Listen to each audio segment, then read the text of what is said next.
These couldn't be better examples to compare. They have different materials, different models, and a cobbler shoe versus not. You just know you're that girl. Yeah. You just have no choice but to be that girl. And I feel like I'm that girl. Let's do a little high and buy unboxing, shall we? So once upon a time, I subscribed to be a Rebag member. Now, Rebag is a luxury secondhand app. I honestly despise them. I do not like their app. It's so hard and janky to search and filter. I do not like their inventory at all. And then I don't think that their prices are fair for the condition that things are in. Anywho, why was I a member then? I honestly don't know, but I don't even think it was a good deal at all. Basically, it worked, you paid a membership monthly, and then that membership fee would turn into credit, and then the credit would earn interest, but you would also get a little discount, which would be great if the inventory was great and the prices were great, but they're not. So when I finally came to my senses, I had $206 of Rebag credit. And just to show you how much I do not like the inventory, it took me literally months to find things to spend it on.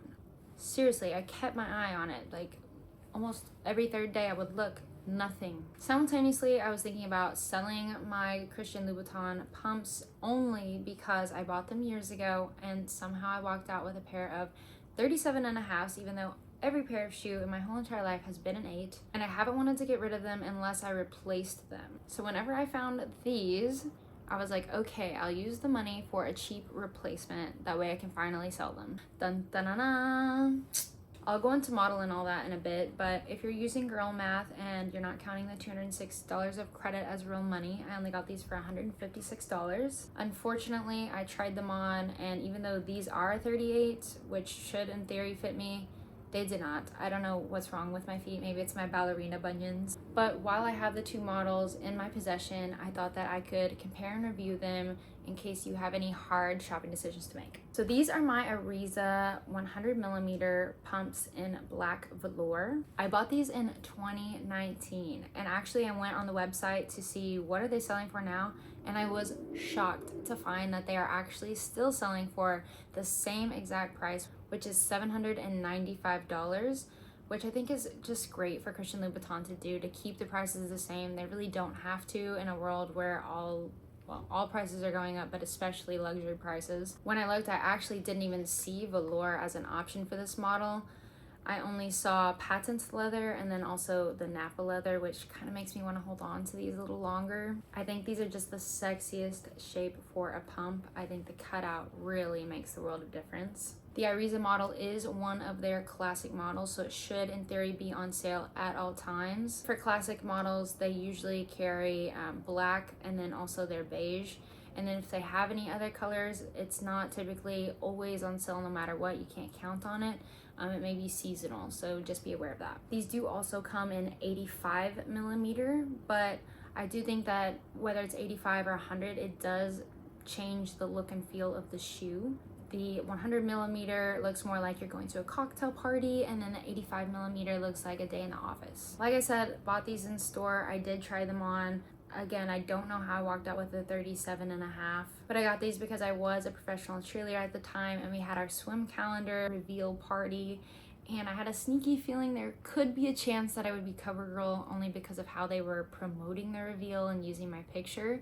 So I got these as a little accomplishment celebration to myself gift. Now these are the So Kate 120mm in black patent leather. Now the So Kates are the pump that you think of when you hear Christian Louboutin. These are also a classic model and they're a bestseller. It will even tell you that on the website. So because of that, it does typically come in a greater variety of leathers and also colors. So for this model, they actually have like a 70, 85, and 100mm model. But when you bump it up to the 120mm, that's when it turns into a So Kate. Just for comparison, these are 100mm and these are 120. They also have a So Kate booty, and they also have a Sporty Kate, which I even had to look up like what the heck makes it a Sporty Kate. And it's just the soft patent leather that they use, so it's a more pliable leather and it just tends to have a comfier fit. Now let's compare which one looks best. That's really going to be up to you, right? But for me, I really like the shape of the Iriza. Like I said earlier, I love the cutout here. I think that makes all the difference. My least favorite thing about Christian Louboutins is the toe crack exposure, and yes, I said that. I don't understand why we can't just give a little more coverage on the top of the shoe so that nobody has to see that. Now, I do not know why this is not more talked about.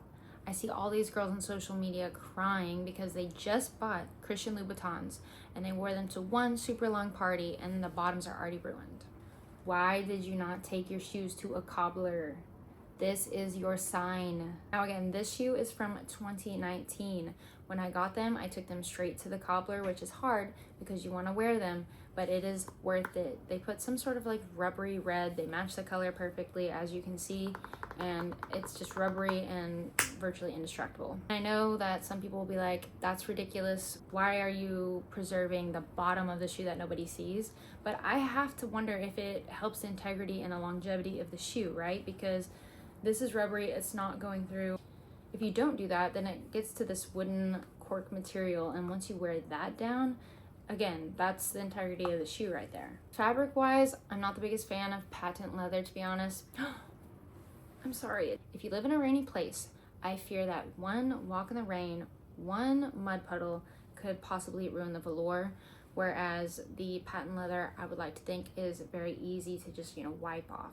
I hope this helps with your shopping decisions. I actually tried these on 2 days ago, and just yesterday I sold them on Depop already. So I'm actually gonna go mail these to its new owner.